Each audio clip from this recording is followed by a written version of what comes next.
Alors laissons les morts enterrer les morts et le passé enterrer le passé et tournons-nous radicalement vers l'avenir. Vous affirmez que l'homme qui se conscientise, cette nouvelle conscience supramentale, permet à l'homme de découvrir par lui-même, peut-être avec le support de l'énergie qui l'a façonné, permet de savoir, de comprendre par lui-même tous les mystères, de déchirer les voiles des mystères. Vous dites que l'homme est capable d'expliquer aujourd'hui ce qu'est l'esprit, l'âme, le feu, l'énergie, l'espace, le temps.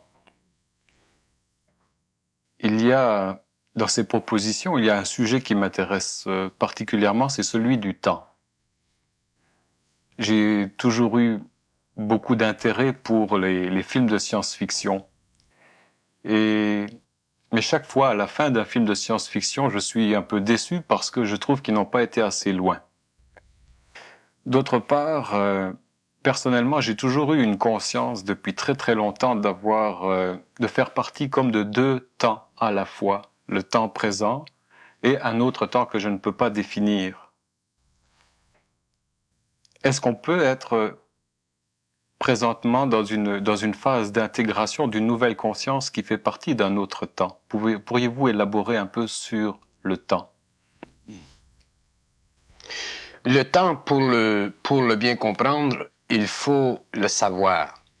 C'est-à-dire que si nous considérons notre intelligence comme étant le support, le produit d'une activité créative qui émane d'un autre monde, d'un autre espace, d'une autre dimension, à ce moment-là, on peut commencer à réaliser que le temps, tel que nous le percevons, est proportionnel à la distance qui existe entre notre monde sur le plan de l'esprit et les autres mondes sur le plan de l'énergie. Ce qui crée le temps dans la conscience, c'est le rapport inévitable et absolu qui existe entre ce que nous appelons l'énergie, l'esprit et l'ego. L'énergie est une condition d'évolution de matière extrêmement subtile au-delà de ce que nous appelons l'atome. L'esprit, c'est le produit de l'activité de ces énergies, mais élevé à un taux de vibration suffisamment haut pour que ces énergies fondamentales puissent se concrétiser, prendre une certaine forme, autrement dit, s'amalgamer. Ensuite vient l'ego, la conscience de l'âme, où ces énergies amalgamées qu'on appelle l'esprit s'impriment dans une matière encore plus dense. Et l'impression que crée l'esprit dans cette matière crée un temps. Par exemple, lorsque l'esprit s'imprime chez l'homme, lorsqu'il s'imprime sur son plan mental, il véhicule dans l'homme, dans la conscience humaine, une matière qu'on appelle la pensée. Cette matière qu'on appelle la pensée, à cause de sa relation avec les événements de la vie, crée chez l'homme une conscience du temps. Si les événements de la vie coïncidaient parfaitement avec cette matière créée dans le mental de l'homme, l'homme n'aurait pas conscience du temps. Il vivrait sa vie sur le plan matériel un peu comme nous la vivons lorsque nous sommes dans un état de rêve. Autrement dit, il n'y aurait pas de distorsion, il n'y aurait pas de combat, de lutte. La vie sur la Terre serait réellement une vie céleste, c'est-à-dire une vie parfaite. Donc, le temps tel que nous le connaissons nous permet de réaliser l'imperfection de la relation entre l'esprit et l'homme. Si la relation entre l'esprit et l'homme était beaucoup plus perfectionnée, l'homme ne connaîtrait pas le temps. Donc, le temps tel que nous le connaissons, sur le plan de notre conscience, ne représente pas une catégorie absolue. Il représente une catégorie relative du rapport entre l'esprit et l'ego. Nous croyons que le temps est une catégorie absolue parce que nous avons converti notre notion du temps en fonction d'un besoin interne chez nous de comprendre la relation entre l'énergie, la matière, ou l'énergie et l'événement. Mais dans le fin fond de la réalité, l'esprit de l'homme, lorsqu'il est très, très, très près de l'ego de l'homme, ne véhicule pas une impression qu'on appelle la temporanéité. Donc, le temps n'est qu'une façon à l'esprit de représenter à la conscience humaine de l'imperfection dans les rouages de la création, de l'imperfection dans les relations spirit-humains et de l'imperfection en ce qui concerne l'évolution unitaire de la conscience cosmique ou de la conscience de la création. Le temps n'est pas une condition absolue de la réalité, il fait partie de la réalité, de même que l'espace n'est pas une condition absolue de la réalité, il fait partie de la réalité. Ce sont les conditions de la réalité imposées sur les systèmes de conscience inférieurs qui créent ce que nous appelons le temps et qui crée ce que nous appelons l'espace. Mais l'espace est beaucoup plus absolu que le temps. Parce que l'espace contient une myriade de systèmes, tandis que le temps, lui, ne contient pas autant de systèmes puisqu'il n'est pas assujettissable au mouvement très lent de la matière. Si nous allons, par exemple, si nous sortons du monde matériel, si nous allons dans les plans ou dans les mondes parallèles, nous voyons que le temps dans ces mondes n'est pas vécu comme nous ici. Il est vécu plutôt comme l'espace. Donc, il y a une relation très, très étroite entre le temps et l'espace et on peut facilement dire que l'espace est à la matière, absolument parlant, ce que le temps est à l'esprit. Mais lorsque nous vivons le temps, alors que nous sommes dans la matière, nous le vivons d'une façon psychologique et il prend pour nous une importance, une envergure très grande pour la simple raison qu'il n'y a pas de relation absolue et parfaite entre l'esprit et la matière. Au cours de la nouvelle évolution, l'homme va développer une nouvelle conscience, c'est-à-dire qu'il va vivre une plus grande intégration avec l'esprit, c'est-à-dire avec cette énergie fondamentale qui a été de plus en plus perfectionnée au cours des âges passés et qui a ou possède aujourd'hui dans des mondes qui ne font pas partie du nôtre, le pouvoir d'intercéder directement dans le processus évolutif. Donc l'homme, avec l'évolution future, l'ouverture de ses centres, la délimitation d'une capacité créative beaucoup plus profonde, ne sera plus prisonnier du temps tel que nous le connaissons. Reprenons le concept du temps en fonction, par exemple, de la science. Si nous regardons l'équation einsteinienne, énergie égale masse, en relation avec le mouvement de la lumière.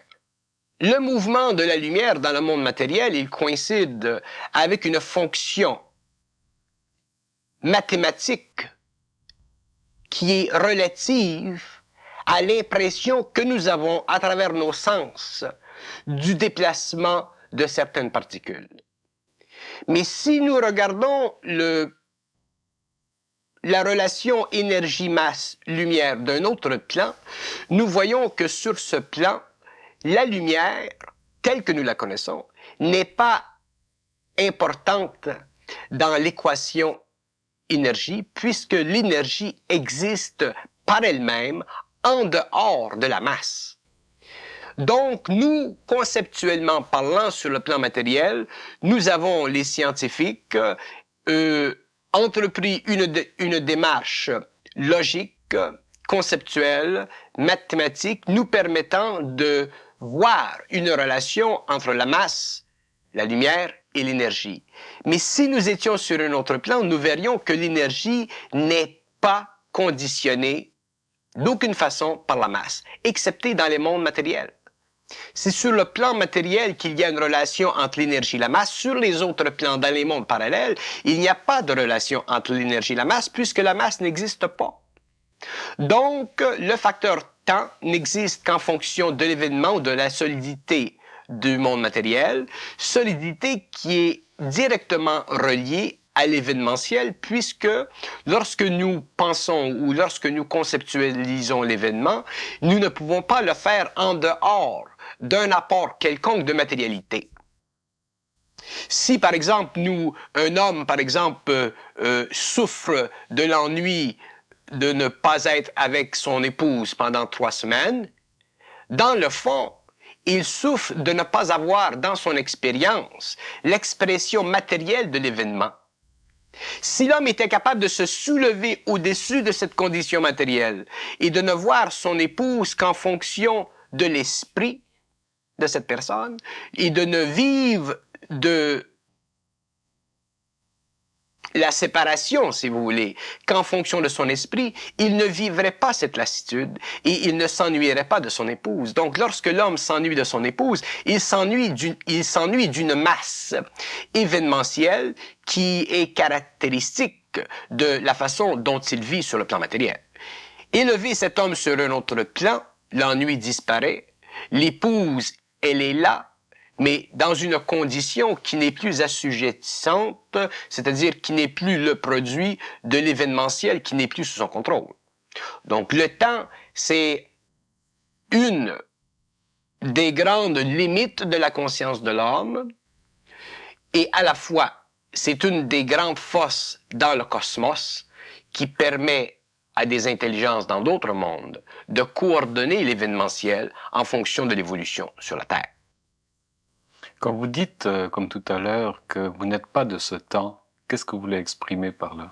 Quand je dis que je ne suis pas de ce temps, je dis que sur le plan de la fusion, sur le plan de mon esprit, sur le plan de mon essence, ma réalité n'est pas en fonction de l'événementiel planétaire d'aujourd'hui.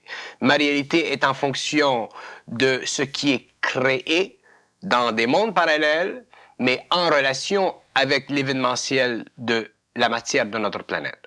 Donc, moi, je ne peux pas vivre ma vie sur le plan matériel en fonction de mon ego. Je le vis en fonction de mon esprit à travers mon ego, qui permet à mon esprit de créer sur le plan matériel un joint avec une dimension de l'homme qui est caractéristique de l'uniformité de la nature humaine, de l'uniformité des rapports humains, de l'uniformité de la caractéristique existentielle, mortelle, physique de l'homme.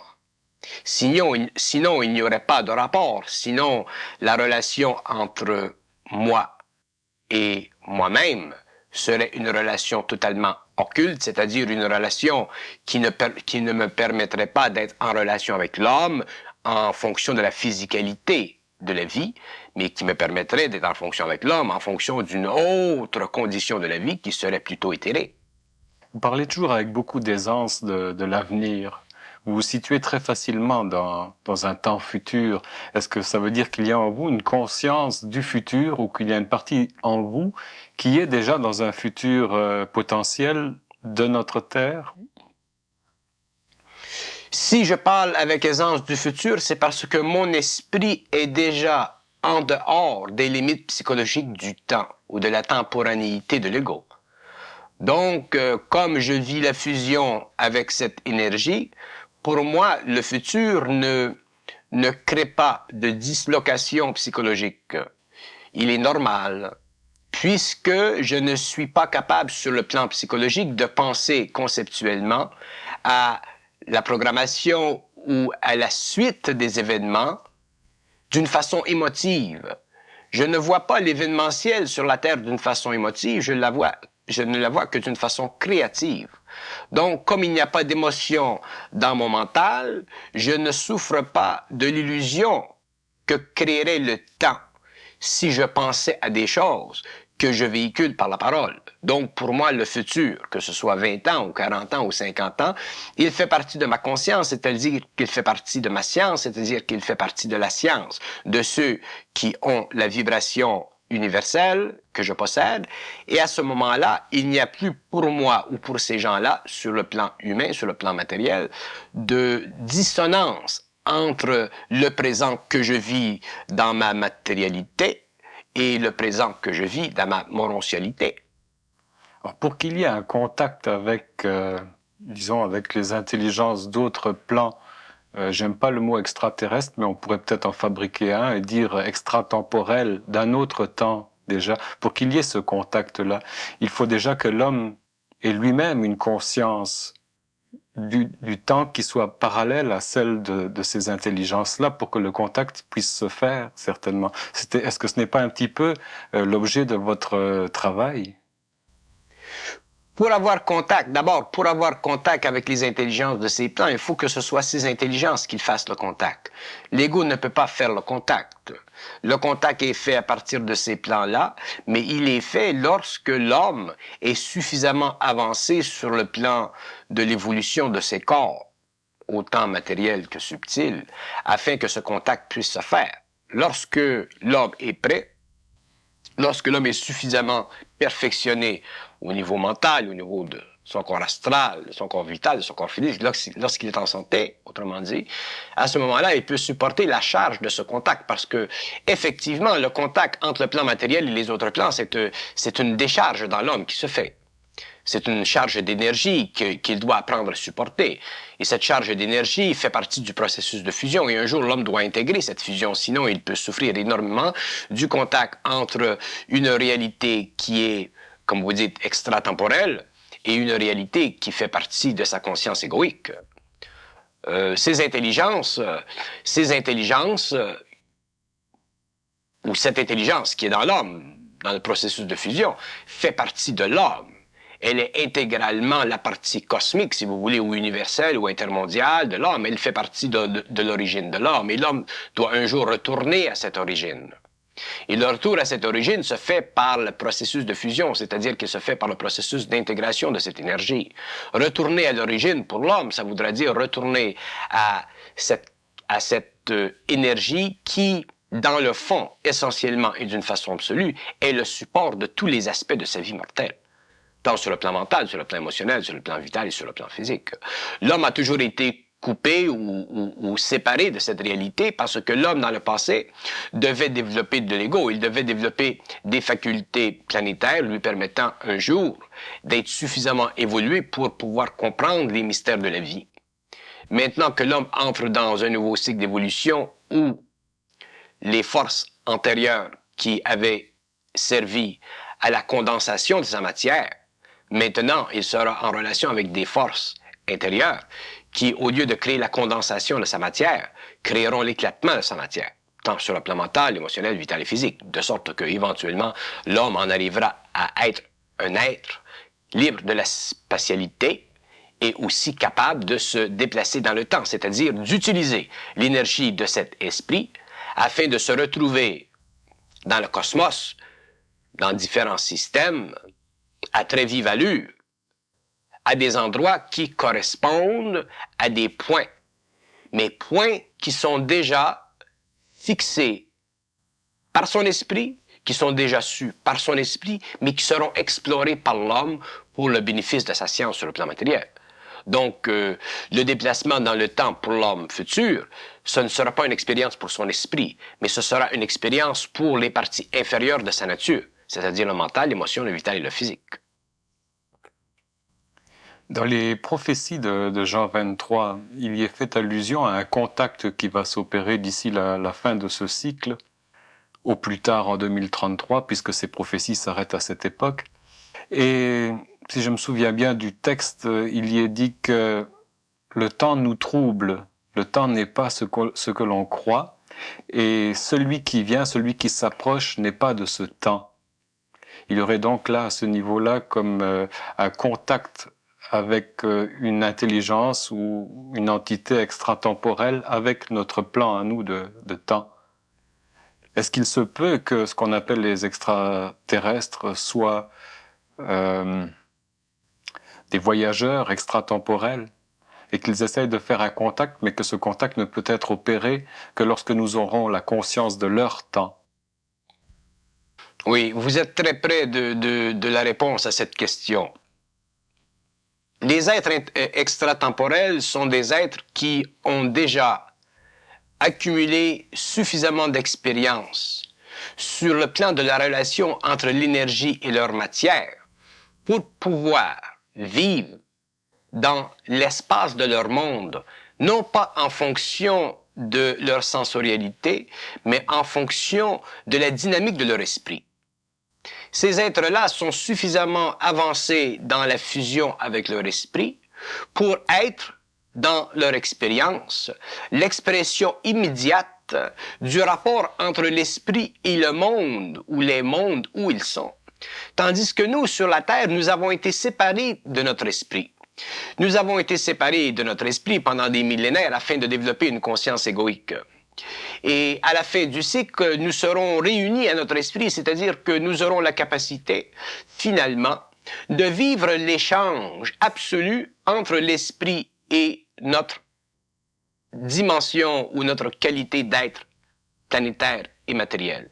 Ceci, naturellement, changera en nous la nature de notre conscience. Et lorsque la nature de notre conscience sera suffisamment altérée, nous vivrons un autre temps, c'est-à-dire que nous aurons accès à une temporalité qui n'est pas fixée par les sens, mais qui est le produit de l'action instantanée de l'esprit à travers une conscience supérieure, c'est-à-dire une conscience qui n'est pas affectée par les sens.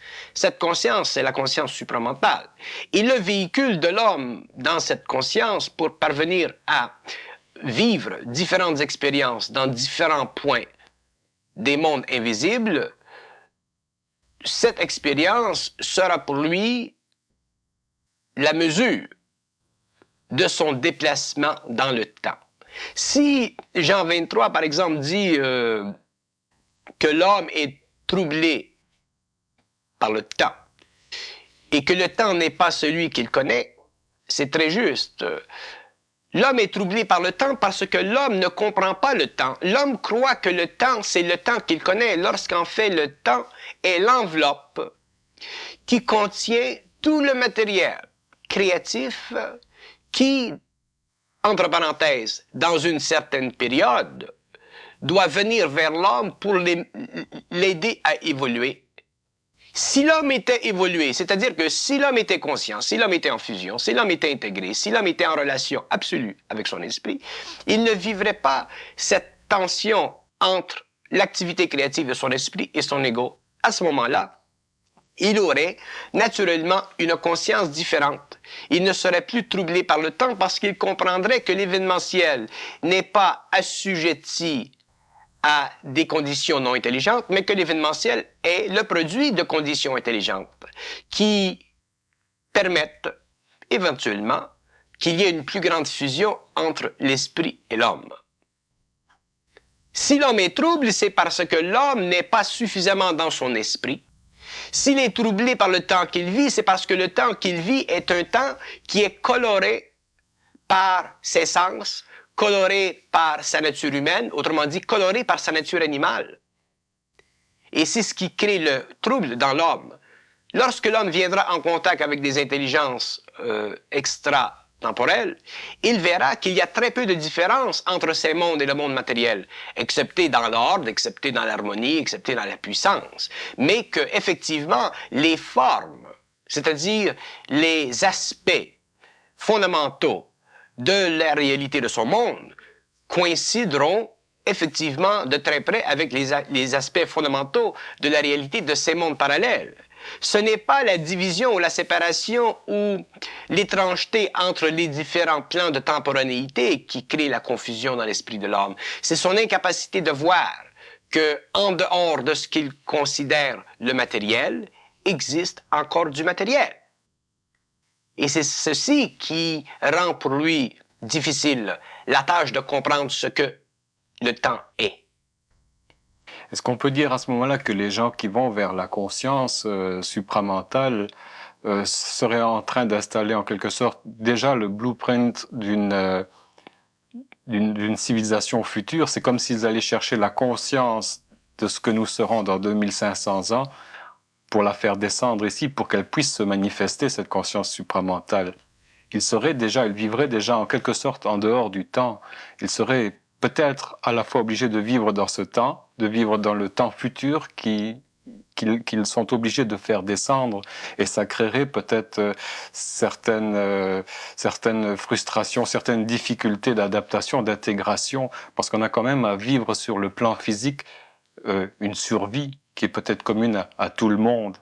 Et lorsqu'on vit cette survie-là, on sent une frustration parce qu'on sent qu'on a autre chose à faire que de se battre avec le plan physique. Et au niveau de la survie, on a intégré cette conscience-là, mais on est pris dans les deux temps, à la fois le temps planétaire et puis ce temps cosmique. Si vous voulez. Oui. Ce qui se produit, c'est que l'homme, cet homme nouveau qui vivra la conscience supramentale, sera obligé de vivre la frustration du temps pour la simple raison que la souffrance qui naît de cette frustration est justement la chose qui permet l'ajustement entre son esprit et son être.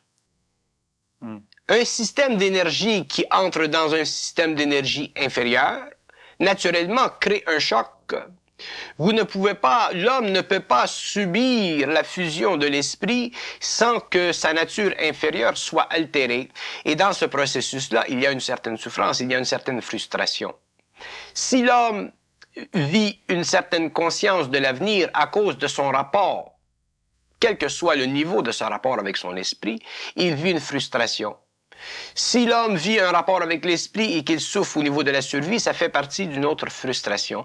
Mais cette frustration doit éventuellement disparaître et elle ne peut pas disparaître tant que l'homme n'aura pas suffisamment absorbé cette énergie de l'esprit pour justement avoir accès à l'autre temps. Ce n'est pas par le biais de l'esprit que l'homme entrera dans un autre temps. C'est en relation avec le support énergétique de l'esprit qu'il entrera dans un autre temps. Parce que l'esprit est en dehors du temps. Mais l'homme en évolution peut être dans un autre temps. Mais il doit être dans cet autre temps dans la mesure où son esprit peut changer le taux vibratoire de ses corps subtils, autrement dit le taux vibratoire de sa conscience, qui l'amène automatiquement ou naturellement dans un autre temps. C'est pour ça que l'homme nouveau vivra une très grande frustration, parce qu'il aura un peu cette conscience de l'autre temps à cause de son rapport avec l'esprit, et de l'autre côté, il ne pourra rien faire. Il vivra la frustration parce que il prendra conscience du pouvoir de l'esprit sur ses corps subtils, et il ne pourra pas corriger l'événementiel tant qu'il ne sera pas passé à un autre taux de vibration créative. Donc, c'est pourquoi l'homme nouveau souffrira des souffrances que l'homme ancien ou que l'homme n'a jamais connues. Ce sont des souffrances nouvelles parce que c'est une tension énergétique nouvelle. Ce ne sont plus nécessairement des souffrances psychologiques, mais ce sont des souffrances vibratoires. Il y a définitivement dans l'homme nouveau une tension interne qui fait en sorte que toute son énergie est en constante évolution à tous les jours. Et c'est ça la transmutation de l'âme. Et cette juxtaposition de ces deux visions est de plus en plus accaparante et de plus en plus irréversible également. Et c'est peut-être ce qui crée cette souffrance, c'est que on sent que cette conscience doit descendre sur la terre, et d'un autre côté, on a à lutter dans nos conditions matérielles journalières. Est-ce que des gens comme Aurobindo, Satprem, la mère, Krishnamurti, Rudolf Steiner n'ont pas eu à vivre également, à affronter cette même résistance à leur époque? Et comment les situez-vous par rapport à votre intégration du supramental, alors qu'eux en parlaient déjà il y a 30 ou 40 ans, disons qu'ils l'intuitaient très fortement? Comment vous situez-vous dans cette démarche, dans cette descente du supramental sur la Terre? Les anciens ont vécu un rapport avec leur esprit, un rapport plus ou moins étroit selon les individus. Et leur rapport, selon son étroitesse avec l'esprit, permettait à ces hommes ou à ces femmes d'avoir ce que vous appelez l'intuition de telle chose ou de telle chose. Mais dans le nouveau cycle, ce n'est plus simplement un rapport que l'homme vivra avec son esprit. C'est une fusion. La fusion est un phénomène nouveau sur la Terre. Elle fait partie de la fin du cycle. Et cette fusion n'est pas quelque chose qui peut être alimenté par le désir spirituel de l'homme. Ce n'est pas quelque chose qui peut être créé à partir des mouvements ou des aventures mystiques ou spirituelles ou astrales de l'homme. Cette fusion, elle est le produit de la descente dans la matière d'une énergie qui convient à tel individu, dans tel pays, à tel endroit. Et l'homme nouveau qui sera, on pourrait dire, frappé par cette fusion, qui vivra cette fusion, il la vivra d'une façon intégrale, c'est-à-dire qu'il verra qu'il n'y a pas de place dans sa vie pour autre chose que cet échange d'énergie. Et ensuite viendra graduellement le développement de sa conscience, l'ouverture de sa conscience et le développement de certaines forces en lui qui font partie des outils que possédera l'homme nouveau. Donc, dans mon optique, il n'y a pas de relation possible entre l'homme ancien et l'homme nouveau, quelle que soit la grandeur de l'homme ancien. Quelle que soit la grandeur, et nous savons qu'il y a eu et qu'il y a aujourd'hui de très grands hommes sur la Terre, dans le domaine de la mystique, dans le domaine de l'expérience ésotérique, dans le domaine de l'expérience marginale. Il y a de très grands hommes, mais le mouvement de la descente de la conscience supramentale, c'est-à-dire mouvement qui correspond à la fusion, dans ce mouvement, il doit y avoir une date fixée dans le temps à partir duquel ce mouvement se fait. Et la date fixée dans le temps à partir duquel ce mouvement se fait, c'est 1969. C'est à partir de 1969 que commence la descente de la pensée supramentale. Et à partir de ça, à partir de ce moment-là, graduellement, au cours des siècles, l'homme vivra le fusionnement avec cette énergie. C'est d'ailleurs ce qui a été annoncé par Satprem dans son livre La Genèse du surhomme. Il donne même la date. Et il demande qu'est-ce que c'est que cette énergie qui se manifeste en 1969. Alors, cette énergie, c'est l'énergie de la conscience supramentale, si on veut employer un mot qui est pas mauvais, mais c'est une énergie qui permettra à l'homme de passer d'une temporanéité à une autre. C'est une énergie qui libérera l'homme complètement de sa conscience expérimentale. C'est une énergie qui permettra à l'être humain d'être parfaitement en équilibre sur un plan matériel ou sur un autre plan, qui lui donnera des ailes, qui lui permettra d'entrer en contact avec d'autres intelligences, d'autres races, qui depuis très longtemps sont établies dans le cosmos et qui ont eu énormément à faire avec l'évolution de notre planète. Vous êtes capable de défaire tout secret qui a tenu bon jusqu'à date. On parle toujours du secret des Templiers. Et justement, Jean XXIII avait une affiliation directe avec les Templiers. Et à travers toute la littérature ésotérique à saveur templière, on s'aperçoit qu'il y a un secret qui touche justement le temps. et des contacts avec d'autres plans extratemporels à travers toute la littérature templière. Est-ce qu'il y aurait déjà eu des contacts à l'époque des Templiers? Est-ce que ce n'était pas ça leur secret en fait, parce que ils ne se sont pas défendus, si vous voulez, pour sauvegarder leur trésor physique, leur or, leur fortune, etc. Mais on parle, par exemple, de la quête du Graal, de l'Arche d'Alliance. De quelle alliance s'agit-il? Est-ce que c'est une alliance dans le temps? Rien que le mot Templier, c'est déjà formé du mot temps et lié. Donc une alliance avec le temps, avec un autre temps probablement. L'Arche d'Alliance, c'est quoi? C'est un pont, une alliance avec. Est-ce que c'est avec ces intelligences-là? Est-ce qu'elles se sont déjà manifestées à travers les époques de 1300 jusqu'à nos jours par le biais des Templiers, justement? Est-ce que ce serait ça, le secret templier? Chaque organisation, chaque ordre, chaque convention, chaque groupement, chaque cercle, chaque école, chaque temple possède l'expérience de son symbolisme, fondée sur l'intuition d'une réalité qui fait partie de l'expression astrale de sa conscience cosmique. C'est-à-dire que les hommes qui font partie des ordres secrets ont toujours l'expérience du secret en proportion avec la symbolique de leur ordre.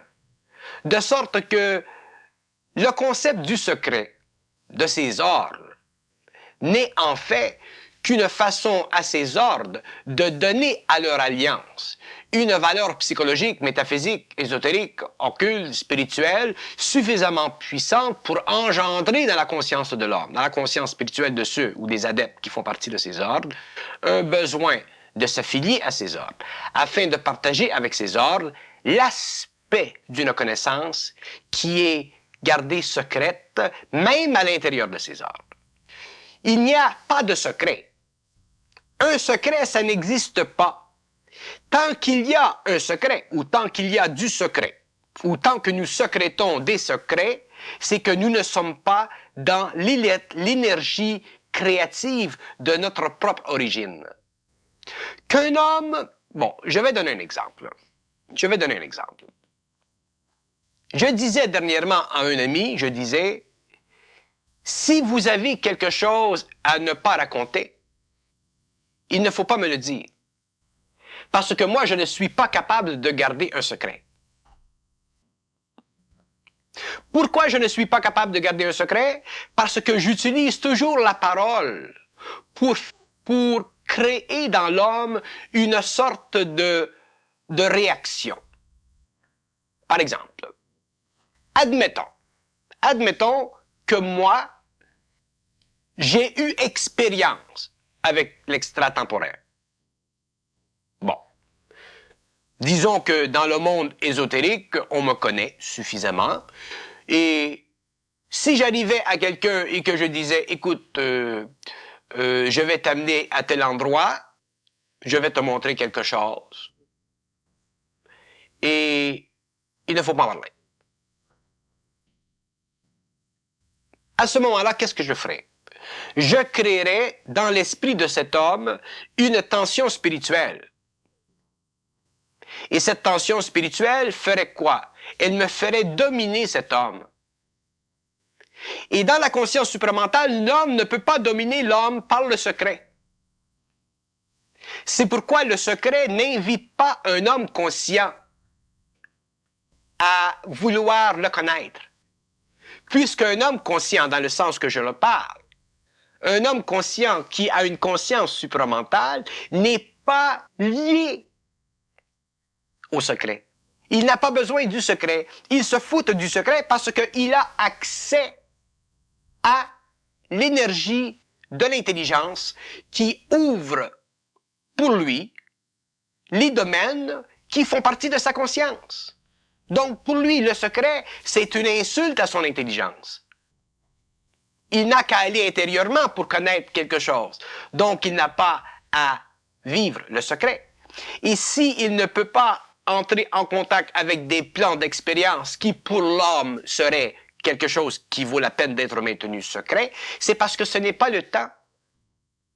Ce qui crée le secret ou le besoin du secret dans l'humanité ou dans les cercles, c'est le besoin psychologique, égoïque, spirituel de ces êtres de donner à leur expérience une valeur quelconque lorsqu'en fait, chez l'homme supramental, l'homme conscient, l'homme en fusion, il n'a pas besoin de créer quoi que ce soit pour donner à son expérience de la valeur, puisque son expérience est sans valeur. Son expérience est purement le produit de l'action créative de son esprit à travers son écho. Donc, son expérience est sans valeur pour lui. Elle peut avoir de la valeur pour d'autres parce qu'ils ne sont pas dans cette expérience. Mais pour lui, elle est sans valeur. Regardez dans le domaine de la science. Aujourd'hui, plus que jamais, c'est difficile pour les Américains ou la Russie de garder des secrets. Pourquoi? Parce que vient le temps où, pour toutes sortes de raisons, même jusqu'à des niveaux para, il y a un mouvement d'un côté ou de l'autre de ces énergies, de ces informations qui neutralisent le secret. Et viendra un temps où le secret n'existera plus. Parce que tant qu'existe le secret, c'est qu'il n'y a pas sur la Terre suffisante maturité pour absorber le choc de l'intemporel. Si l'homme, aujourd'hui, si les gouvernements, les masses, les religions, étaient capables d'absorber le choc de l'intemporel, ils seront obligés, éventuellement. À ce moment-là, il n'y aurait plus de secret. Donc, pour moi, le secret, c'est une illusion que créent les hommes pour donner à leur expérience une valeur qui sert à faire fructifier une sorte de tendance spirituelle à l'intérieur de l'organisation afin de préparer lentement l'humanité à évoluer selon des normes, selon des façons, des connaissances qui lentement déchirent la relation entre l'homme social, la masse, et l'homme individuel. Donc, les secrets sont faits simplement pour séparer l'individu de la masse. Mais une fois que l'individu a été séparé de la masse, non plus par les hommes qui entretiennent des secrets, mais par des forces en lui qui font partie de l'intemporel, à ce moment-là, il ne souffre plus du secret, il n'a plus besoin du secret et il ne colore plus sa vie interne par le secret. Mais est-ce que le secret peut être aussi le résultat d'une ignorance fondamentale? Il y a des groupes qui conservent un secret. Et lorsqu'on fait même partie de ces groupes-là, on ne peut pas avoir accès à ce secret. On se demande même si celui qui est à la tête de la pyramide a la clé de ce secret. Le secret fait partie le secret fait partie de la loi de domination. Maintenir un secret, garder un secret, c'est maintenir au-dessus de la tête de quelqu'un une épée de Damoclès. C'est dire à cette personne, tu n'es pas suffisamment intelligente pour savoir ce que nous savons. Il n'y a pas d'homme sur la terre qui ne soit pas suffisamment intelligent pour savoir. C'est une illusion psychologique de notre humanité. Il y a des hommes sur notre planète, dans des pays sous-développés, qui ont eu contact avec des forces venant de notre planète. Et ces hommes n'ont pas compris tout le sens de leur expérience, mais ils ont eu contact. Et ces hommes ne vivent pas le secret de leur expérience. Ils sont obligés de cacher leur expérience. Nous devons donner à l'homme la chance de réaliser qu'il y a en lui de l'intelligence. Nous ne pouvons plus dans le futur nous prendre pour des grands prêtres. Nous ne pouvons plus garder dans le futur de la connaissance ou des choses parce que, pour des raisons de pouvoir, parce que le pouvoir et le secret vont ensemble. Donc là où il y a secret, il y a pouvoir, et dans les ordres ou dans ces cercles, il y a définitivement une définition subtile du pouvoir sur l'ordre. Qu'est-ce qu'il y a de secret? Bien, par exemple, à travers la transmission des connaissances orientales, hindou-tibétaines à l'Occident, au niveau des doctrines des cycles de l'éternel retour, etc., des périodes évolutives. Il y a par exemple toute la description de la cinquième race racine avec ses 7 sous-races.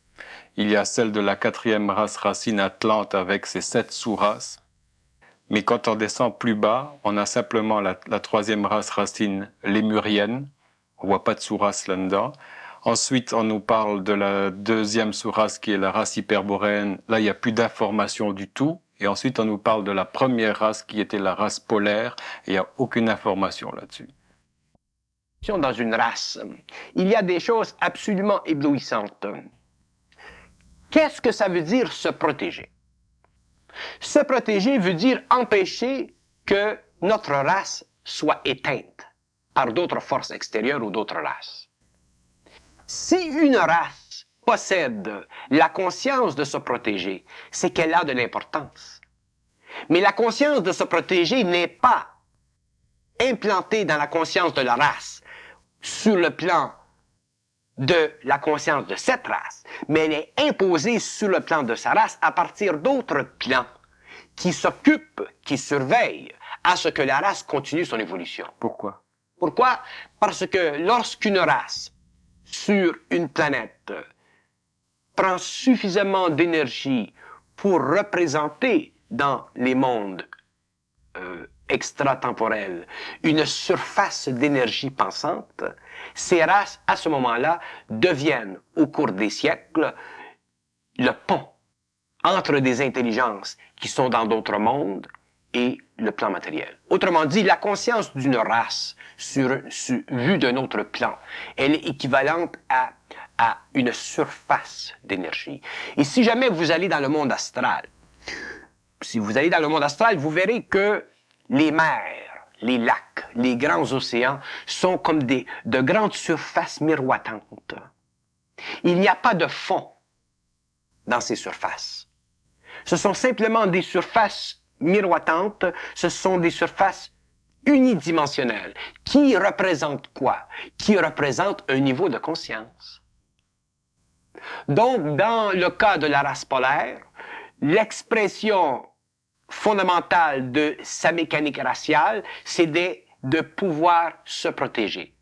Et elle a pu se protéger pendant un certain temps, et lorsqu'elle a perdu le pouvoir de se protéger, elle a perdu le pouvoir de se régénérer et de se maintenir, et de donner à l'autre race qui venait après de la continuité de conscience. Donc, ce que nous appelons une diffusion de connaissances. S'il n'y a pas de relation entre une race et une autre et une race et une autre sur le plan de l'information, ce n'est pas parce qu'il y a des gens dans le monde qui cachent le secret, c'est qu'il n'y a pas de gens dans le monde qui connaissent les lois de la conscience des races. C'est-à-dire qu'il n'y a pas de gens dans le monde qui ont suffisamment conscience pour aller dans le temps chercher cette information. Puisque cette information n'a pas été passée d'une race à une autre, alors ils doivent eux-mêmes faire le travail. C'est comme une course à relais, il faut se passer... C'est une course à relais. Donc, il y a une séparation, il y a une très grande séparation entre ce que nous appelons la connaissance ésotérique ou occulte et le savoir. Le savoir englobe tous les temps, il englobe toutes les époques, il englobe toutes les formations et les déformations de conscience, c'est-à-dire qu'il englobe toutes les phases dans le monde astral, qui est le monde de la mémoire, qui représente pour l'homme une façon ou une autre d'avoir accès à de la connaissance. Mais lorsque il n'y a plus de relais entre les races, l'astral ne peut plus donner à l'homme de la connaissance. Et à ce moment-là, nous trouvons des trous dans la science ésotérique. Nous disons, de telle race à telle race, il y a quelque chose qui manque, il y a des chaînons manquants. Et ce n'est pas qu'il y a des chaînons manquants, c'est qu'il manque des hommes qui peuvent créer le chaînon, qui peuvent sortir de la mémoire de l'humanité, qui n'a pas été enregistrée parce que le relais n'existe pas, pour aller dans une autre mémoire, qui fait partie non pas de la mémoire de l'humanité, mais qui fait partie de la mémoire de l'esprit. Et c'est au niveau de la mémoire de l'esprit que l'homme a accès à tout. C'est-à-dire que l'homme a accès à la fois à ce qui est temporel et à ce qui est intemporel. Tandis que lorsque l'homme est inconscient ou que l'homme vise simplement une conscience marginale, spirituelle, ésotérique ou occulte, il est lié à la mémoire de l'humanité. Et c'est justement pourquoi, si nous regardons la mémoire de l'humanité, si nous regardons les travaux qui ont été faits au niveau ésotérique dans ce domaine-là, à partir de l'astral, nous voyons qu'il n'y a pas de cohésion. Pourquoi n'y a-t-il pas de cohésion entre Steiner, Aurobindo, tel autre, tel autre, tel autre, tel autre? Pourquoi? C'est impossible. Parce que la mémoire de l'astral, c'est-à-dire la mémoire qui est à la fois planétaire et à la fois le produit de l'activité d'esprit inférieur dans le cosmos, ne peut pas être parfaite parce que pour créer une mémoire parfaite, il faut la créer, cette mémoire, non pas à partir du temps, non pas à partir de l'espace, mais à partir de l'absolu. Donc, qu'est-ce qui est absolu dans le cosmos? C'est ce qui n'est pas prisonnier du temps ou de l'espace. L'absolu, c'est ce qui est en dehors du temps et en dehors de l'espace. Et ce qui existe en dehors du temps et en dehors de l'espace, c'est ce que nous appelons aujourd'hui l'esprit. Mais qu'est-ce que c'est l'esprit? C'est une énergie qui est suffisamment avancée en évolution pour permettre que le monde du temps et le monde de l'espace soient réunis ensemble par un processus de pontage, c'est-à-dire par le mouvement du rayonnement de la conscience atomique de cet esprit ou de ces intelligences. Donc, l'homme de demain, l'homme conscient, n'aura pas à souffrir des trous dans toute l'histoire de l'humanité ou dans toute l'histoire du cosmos parce qu'il aura accès à ce que j'appelle les mystères. Qu'est-ce que c'est, les mystères? Les mystères sont cette dimension en dehors de la mémoire de l'humanité qui sont accessibles à l'homme lorsqu'il est en fusion, c'est-à-dire lorsqu'il est dans son esprit, c'est-à-dire lorsqu'il est en relation avec la force de son origine, la force qui lui a donné naissance. Non pas la force qui lui a donné naissance en tant qu'homme, mais la force qui lui a donné naissance en tant qu'esprit dans l'homme. À ce moment-là, tout est ouvert, les livres sont ouverts, tout est là. Comment se fait-il qu'il y a des décalages aussi importants dans le temps, dans la vision du temps, par exemple, entre aujourd'hui les archéologues qui trouvent des squelettes d'hommes préhistoriques et qui peuvent remonter peut-être au maximum à 2 millions d'années de l'apparition de l'homme sur la Terre, alors que dans les doctrines hindoues ésotériques, on parle, par exemple, on a un jalon, un repère au niveau de la race lémurienne, d'une intervention d'un autre plan sur le plan physique, d'une mutation au niveau de l'implantation de l'intellect dans l'homme, qui remonte à 18 millions d'années.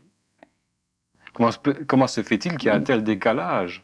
Nous, occidentaux, avec notre technique, notre science, on remonte l'apparition de l'homme à 2 millions d'années, tandis que les hindous parlent dans leurs archives de 18 millions d'années, rien qu'au niveau de la race lémurienne, donc de la troisième. Et il y en a eu d'autres avant.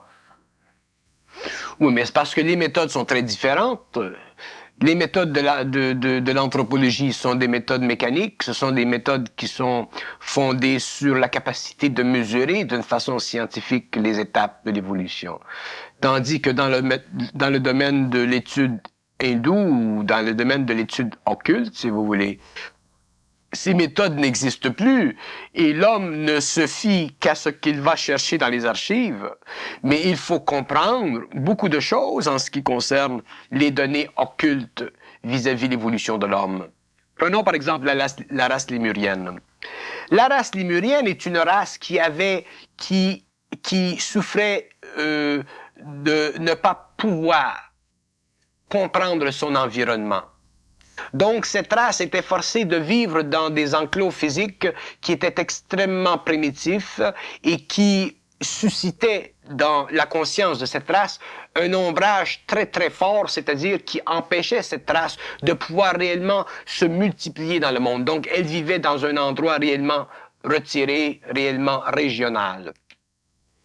Mais lorsque nous parlons de la race lémurienne, est-ce que nous parlons de la race lémurienne qui a précédé le déluge, ou est-ce que nous parlons de la race lémurienne dont les archives, dont les modèles de vie, dont les formations éthérielles dans d'autres mondes existaient depuis très longtemps? On parle de celle qui a précédé le dernier déluge. Bon, mais à ce moment-là, il faut réellement comprendre la race. Où va-t-on chercher l'information? Il est évident que l'homme existe depuis très très longtemps sur les autres plans, parce que l'homme sur les autres plans était en voie d'évolution. L'homme descendait lentement vers la matière. Mais là, dans le temps où l'homme a réellement été le représentant d'une race dite lémurienne, ça ne fait pas 18 millions d'années. 18 millions d'années, oui, et beaucoup plus de temps avant ça, l'homme était en descente, il était en voie de progression vers la matière. Donc, si nous allons chercher dans ces domaines-là de la mémoire des informations, nous devons être précis et séparer la nature de l'homme avant l'espace et la nature de l'homme après l'espace. Alors, ce serait la raison pour laquelle les hindous, en parlant des deux premières races, polaires et hyperboréennes, ne leur attribuent pas de corps physique. Non, ils n'avaient pas de corps physique. Ils leur donnent une enveloppe astrale, je pense, et un corps d'énergie, une enveloppe astrale. Ils parlent de race protoplasmique à cette époque-là, mais ils ne leur donnent pas un corps matériel. Le corps physique, d'après eux, ne serait apparu qu'à l'époque de la Lémurie, à la troisième époque. C'était le début. La Lémurie, c'était le début de la physicalisation de l'homme. Il faut séparer le calendrier spatial du calendrier intemporel. Bon, ce sont ces deux calendriers qui se chevauchent dans les enseignements et les doctrines ésotériques, qui ont été diffusés d'ailleurs très largement par Blavatsky, Annie Besant, Alice Bailey. Oui. Il y a toujours deux temps.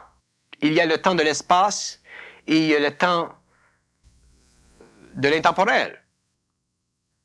Et dans le temps de l'intemporel, les conditions sont très vastes, la temporalité est très vaste, elle est inimaginable, mais dans le temps de l'espace, il y a une fixation, il y a une définition, il y a... Est-ce qu'il a été possible qu'il y ait eu une intervention à l'époque lémurienne, comme le relatent les très vieux textes hindous, d'une transformation de l'humanité primitive qui vivait à ce moment-là et d'une opération sur l'homme au niveau de son cerveau? Est-ce que c'est symbolique ou est-ce que ça veut dire que l'homme à ce moment-là est rentré dans une conscience nouvelle ou a passé un nouveau palier? Est-ce qu'il y a eu une intervention physique sur cette race? Lorsque l'homme passe à une nouvelle échelle d'évolution, il y a toujours une mutation. Nous le vivons aujourd'hui. La descente de la conscience supramentale sur la Terre, ce n'est pas un phénomène d'évolution psychologique. Ce n'est pas le produit d'une conséquence normale de la psychologie moderne, de notre civilisation. C'est effectivement une mutation. Seulement, c'est une mutation au niveau du mental. Dans le passé, l'homme a vécu une mutation au niveau du physique, et c'est à partir de ce moment-là que l'homme est devenu racial. Auparavant, l'homme n'était pas racial. À partir du moment où l'homme a vécu la mutation en relation avec les activités de force intemporelles, à ce moment-là, il est devenu racial, c'est-à-dire qu'il a commencé à prendre conscience. Donc, si nous disons que l'homme existe sur la Terre depuis tant de temps, il faut réellement parler de quel homme? Est-ce que nous parlons de l'homme racial, de l'homme racé, c'est-à-dire de la race humaine, ou est-ce que nous parlons de l'homme sauvage, de l'homme qui fait partie d'une relation purement substantielle avec des forces qui, en travail de préparation, projetaient dans un avenir quelconque une descente dans la matière de certaines énergies pour donner à cette forme, à cette énergie de base, la conscience nécessaire pour créer ce que nous appelons aujourd'hui l'homme racial. Les biologistes ont essayé de comprendre la relation ou le phénomène du chaînon manquant. À un certain moment donné, l'homme est devenu racial, c'est-à-dire qu'il a eu une conscience. Cette conscience lui a été donnée, elle lui a été apportée d'ailleurs.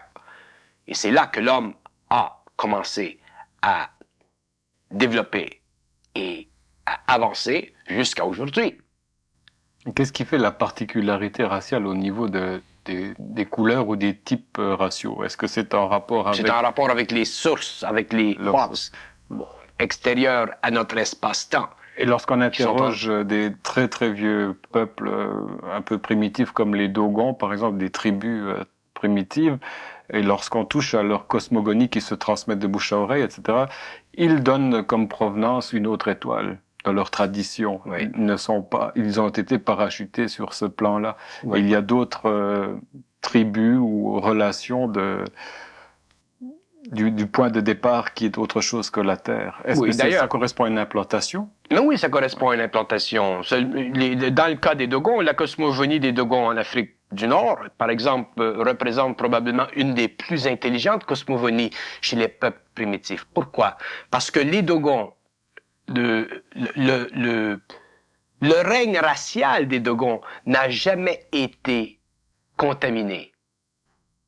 La période raciale des Dogons, c'est seulement depuis peut-être 150 ans que il y a eu comme de la recherche de la part des anthropologues, ainsi de suite. Mais les Dogons n'ont jamais contaminé leur connaissance de bouche à bouche.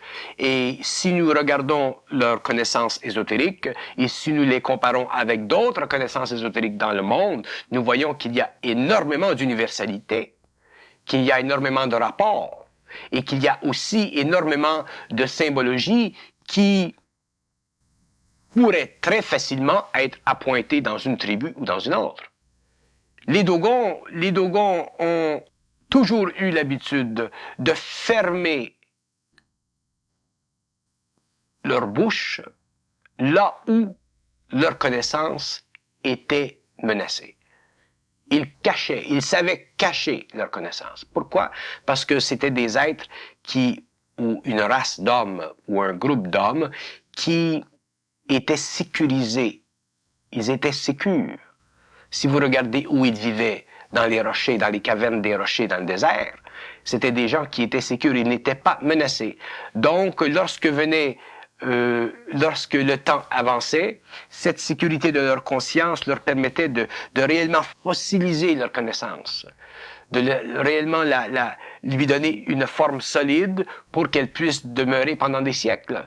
Les Dogons sont un peuple extrêmement sécure pour un peuple primitif.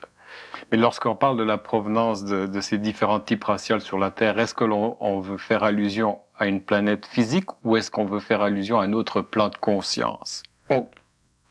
On fait toujours allusion à une autre planète. Seulement que dans le passé, il faut regarder l'homme dans le passé. Aujourd'hui, nous sommes en 1984, nous avons une science, nous avons une technologie, nous connaissons le système solaire, nous avons des télescopes, ainsi de suite. Et nous avons aussi des expériences qui sont parables, mais qui ne sont pas réellement, qui ne font pas partie de la connaissance du public en général. Donc, nous savons des choses. Nous avons aujourd'hui un moyen d'évaluer d'une façon suffisamment objective l'incertitude qui existe entre nous et les rapports extérieurs. Mais dans le passé, il n'y avait pas ça. Donc, dans le passé, lorsque des intelligences venaient d'autres mondes avec leurs vaisseaux ou leur transport, ces êtres-là, pour les hommes, étaient des dieux. Ils étaient des dieux. Et les hommes ne pouvaient pas évaluer la nature de leur provenance. Ils ne pouvaient pas parler dans un langage que nous pouvons aujourd'hui parler parce que la science de l'astronomie n'était pas aussi définie qu'elle l'est aujourd'hui. Mais reste que le langage de ces peuples vis-à-vis leurs origines, vis-à-vis leur cosmogonie, si vous voulez, est un langage direct, simple, naïf, mais honnête. On retrouve le passage de ces interventions à travers tous les textes qui sont à la base des différentes civilisations, que ce soit dans la Bible avec le livre d'Enoch, avec Ézéchiel, etc., ou alors dans les traditions orientales avec le Mahabharata. Et le Mahabharata va jusqu'à expliquer qu'il y avait à une époque sur Terre des écoles de pilotage d'OVNI, etc. Alors, que s'est-il passé avec ces interventions-là? Pourquoi est-ce que ces intervenants ne sont pas restés parmi les races? Ils ne pouvaient pas rester, parce que s'ils étaient restés, ils auraient assujetti les races. Leur puissance était trop grande. Il fallait que les races évoluent. Il fallait que les races utilisent ce qui leur était donné comme moyen d'évolution, de culture, afin d'évoluer.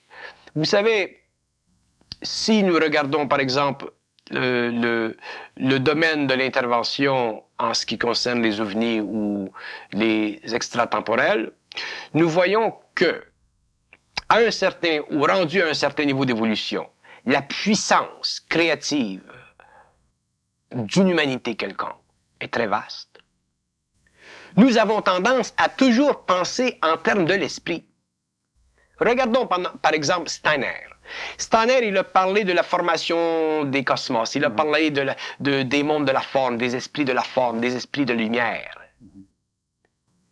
Mais l'homme n'a jamais évalué les mots de Steiner. Oui. Parler des esprits de la forme ou parler des esprits de lumière, ça ne nous permet pas d'évaluer la forme. Nous devons évaluer la forme. Et c'est pourquoi, à la fin du 20e siècle, avec la descente de la conscience supramentale sur le globe, l'homme pourra évaluer la forme des mots utilisés dans le passé dans les différentes sciences, afin de parfaitement pouvoir comprendre, élucider et graphiquement décrire l'utilité psychologique ou la valeur scientifique d'une forme utilisée dans la description des mystères ou dans les descriptions de la création. Sinon, nous demeurons des êtres qui ne sont pas en potentiel appelés à vivre l'extratemporanéité. Nous sommes des êtres simplement appelés à vivre une sorte de spiritualité astralisant notre mental. Elle est là, l'affaire. La séparation entre l'involution et l'évolution demande que l'homme retourne à ses origines. Demander que l'homme retourne à ses origines, c'est demander que l'homme retourne à la planète d'où il vient. Ce n'est pas demander que l'homme retourne à une convention psychologique vis-à-vis le monde spirituel de l'esprit. Tant que l'homme ne pourra pas évaluer les mots, tant que l'homme ne pourra pas évaluer la vibration qui crée une forme dans l'explication scientifique d'une cosmogénèse, d'un mystère ou d'une condition de matérialité ou d'évolution sur une planète, l'homme ne pourra jamais avoir une compréhension totale et absolue de la phénoménologie créative de l'universel. Il ne pourra jamais comprendre la différence entre ce qui était des dieux et ce qui était l'homme. Il ne pourra jamais comprendre pourquoi les dieux se sont retirés. Il ne pourra jamais comprendre pourquoi l'homme est tombé dans un état d'inconscience barbare comme les Atlantes le furent à la fin de leur cycle. Il ne pourra jamais comprendre rien. Pourquoi? Parce qu'il ne saura pas ce que c'est être un homme. Qu'est-ce que c'est être un homme? Être un homme, est-ce que c'est être un être qui absorbe de l'extérieur, qui absorbe de la mémoire, qui a été cultivé et coloré pendant des siècles à l'intérieur d'une cuve qui ne faisait que créer de la vaporisation, qu'on appelle le symbole, qu'on appelle les mensonges cosmiques, ou qu'on appelle les voiles, ou qu'on appelle les secrets, ou qu'on appelle... Il faut qu'un jour ça cesse. Et seulement l'homme peut en arriver à faire cesser cette condition de conscience expérimentale. Nul autre que lui. Il n'y aura jamais dans la vie sur notre planète d'intervention extérieure donnant à l'homme le pouvoir de comprendre la mesure expérimentale ou la mesure diplomatique ou relationnelle de cette intervention. L'homme lui-même doit devenir l'être parfaitement équilibré, c'est-à-dire l'homme lui-même doit revenir à ses origines. Pour le moment, l'homme revient à ses origines sur le plan mental. Demain, l'homme reviendra à ses origines sur le plan du transport. Mais pour qu'il en arrive à ses origines sur le plan du transport, il doit commencer à revenir à ses origines sur le plan du mental. Et pour qu'il revienne à ses origines sur le plan du mental, il faut que, à un certain moment, l'homme puisse évaluer absolument, sans émotion, sans mémoire, sans relation aucune avec ce qui a été dit dans le passé et coloré dans le passé pour la valeur de ce temps ou de cette expérience, ce qui doit être su aujourd'hui. Autrement dit, l'homme doit devenir demain absolu, non pas dans sa conscience, mais la science de sa conscience. Et lorsque l'homme aura atteint ce stage d'évolution, il pourra facilement progresser d'un mouvement absolu dans le mental, vis-à-vis un mouvement absolu dans l'astral, vis-à-vis un mouvement absolu dans le vital, pour ensuite vivre le mouvement absolu dans le physique, ce qui sera inévitablement la dématérialisation, l'immortalisation et l'élévation de la conscience humaine au stage de la réunion avec les êtres qui, depuis très longtemps, évoluent dans l'intemporel et qui connaissent les lois de l'intemporel. Est-ce que c'est déjà au programme, ça, pour la 6e race? Mais ça fait partie de l'évolution de la 6e race, mais ce sera conclu d'une façon totale au niveau de la 7e. Quelle va être la différence fondamentale entre les acquisitions de la 6e race et celles de la 7e? Bien intéressant, ça.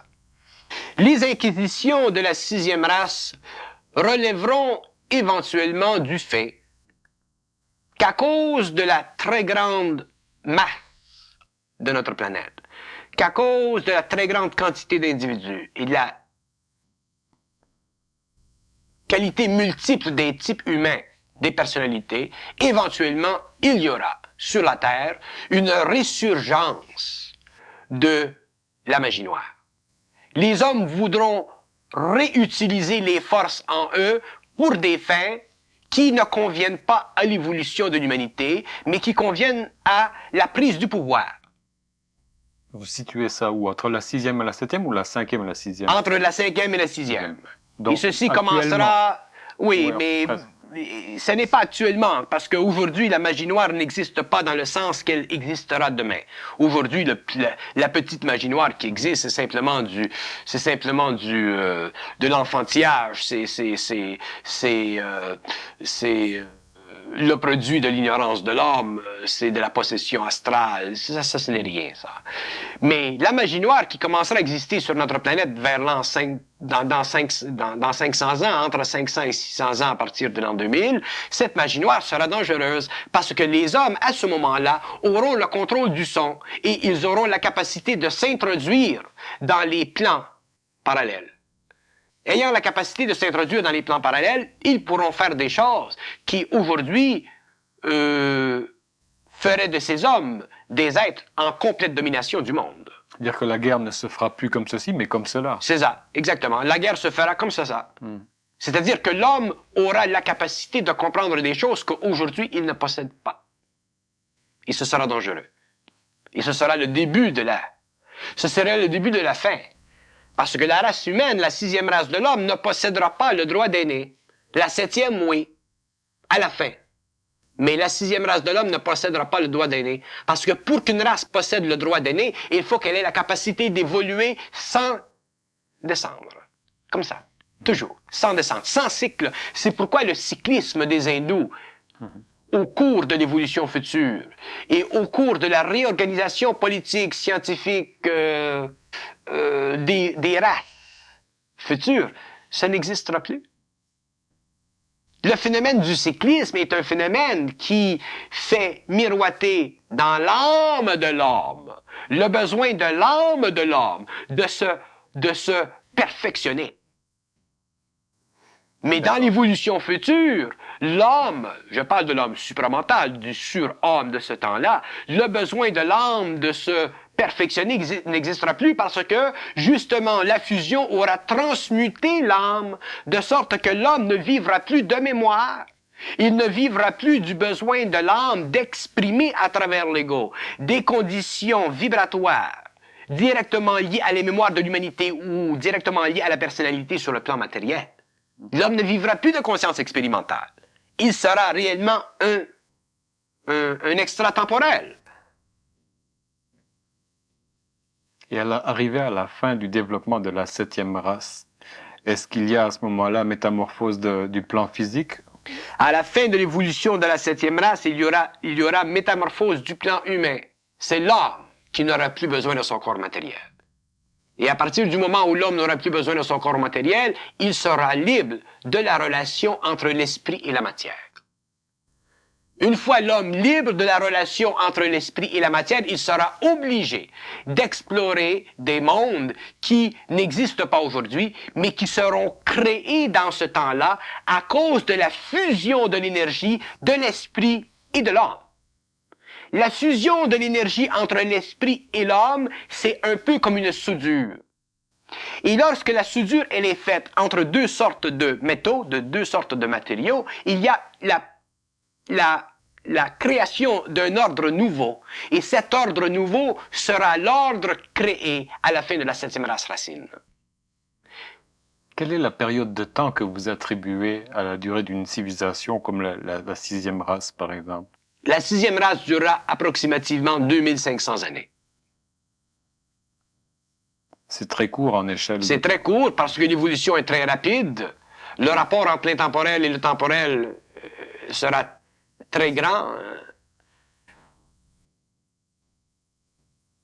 Il y a à ce moment-là les valeurs de temps que donnaient les hindous dans leur doctrine des cycles n'auront plus d'effet parce que si je me souviens bien, un cycle complet est de 64 800 ans. 64 800 ans, ça couvre tout le développement d'une civilisation, c'est-à-dire de son âge de fer jusqu'à son âge d'or, de l'âge d'or jusqu'à l'âge de fer. Et cette durée totale en temps est évaluée à 64 800 ans par les hindous. D'où vient cette précision-là? En tout cas, pour ce qui a été de la période atlante, lémurienne, etc. Un cycle complet fait 64 800 ans. Et ces cycles-là sont divisés en petits cycles de 6480. Il y en a 10 au total, donc dans un cycle total. C'est une mesure des cycles de l'évolution. Oui. Ah, d'accord. Alors c'est la raison pour laquelle ça n'a plus d'effet à partir du moment où on remonte, où l'esprit sort de la matière. Non. Non. Les cycles d'évolution, les mesures des cycles d'évolution sont bonnes.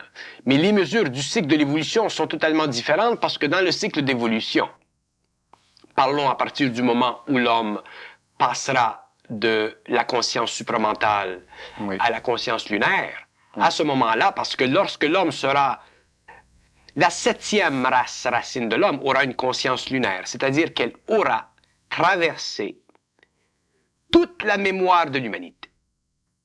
C'est-à-dire qu'il ne restera plus dans la conscience de l'homme aucune trace d'avoir été humain. Et à ce moment-là, l'homme qui évoluera, c'est-à-dire qui continuera à progresser dans l'étude du cosmos, il sera un scientifique, il ne sera plus un être expérimental. Il va passer de la simple créature au créateur. Il passerait de la créature au créateur, donc lui-même établira les conditions scientifiques de l'évolution future des systèmes à l'intérieur desquels il travaillera ou avec lesquels il travaillera. Il ne sera plus assujetti. On ne pourra plus dire l'homme vivra tant d'années ou la race humaine vivra tant d'années sous l'égide d'une race inférieure et tant d'années sous l'égide d'une race plus avancée. Ce ne serait plus de même. Il n'y aura plus de comparaison. Il n'y aura plus il n'y aura plus d'expérience dans l'expérience de l'homme. Quand je parle d'expérience directement le produit de la domination. Il y aura de l'expérience vécue en fonction de l'exploration du cosmos. Ce sera une expérience créative, mais ce ne sera pas une expérience de domination. Il ne sera plus dominé. L'homme posera un geste, il comprendra les lois de la conséquence de son geste. Pourquoi? Parce qu'il sera en fusion. Pourquoi? Parce que fusion, intégration dans ce temps-là, voudra dire ce qui est de plus élevé dans les mondes de l'énergie, et ça, ce sont les mondes de la lumière, avec ce qui est le plus bas dans les mondes de la création, c'est le monde de la matière. En ce temps-là. Oui. C'est la raison pour laquelle vous dites que vous n'êtes pas un homme de ce temps-ci. Vous êtes un homme de ce temps-là.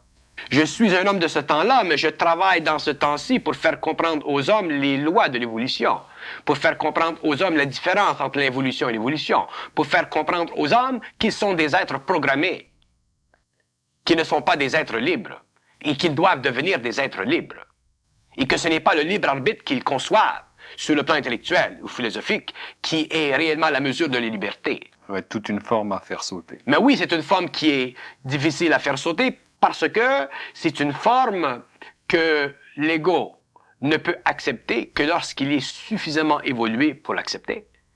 Ça fait partie de l'évolution. Je n'ai aucune illusion que l'instruction mondiale va faire un travail à l'intérieur de quelques années. L'instruction mondiale va faire un travail au cours des siècles qui viennent. Et vous n'êtes pas dérangé par le fait que ça peut prendre des siècles. Mais non, c'est normal. C'est normal que ça prenne des siècles. Parce que la mémoire extraordinairement dense. C'est normal. Il va falloir détricoter ce qui a été tricoté. Ce n'est pas l'homme qui va détricoter ce qui a été tricoté, c'est sa souffrance qui l'amènera à détricoter ce qui a été tricoté. La souffrance de la fusion donnera à l'homme de la lumière. La lumière amènera l'homme en contact direct avec ce qu'il est. Ce qu'il est, c'est son intemporalité. L'homme doit prendre conscience de son intemporalité. L'homme doit prendre conscience qu'il n'est sur le plan matériel qu'une coque. Il doit prendre conscience que sa réalité ne fait pas partie du monde matériel dans lequel il vit. Lorsqu'il aura conscience de ceci, à ce moment-là, il aura conscience de ce qu'il est, de ce qu'il a accès. Donc, il fera amener, il fera descendre vers ce qu'il est dans la matérialité, ce dont il sait. À ce moment-là, il sera total. Il aura une conscience supramentale. Mais cette conscience supramentale viendra de lui. Elle ne viendra pas d'autres hommes. Les hommes peuvent donner une instruction à l'homme pour partager avec les hommes le grand poids de cette connaissance, afin de faciliter l'œuvre, afin de faciliter le démarrage. Mais les hommes vivront intégralement et seuls la relation entre ce que nous appelons l'esprit et l'ego. Merci beaucoup, Bernard.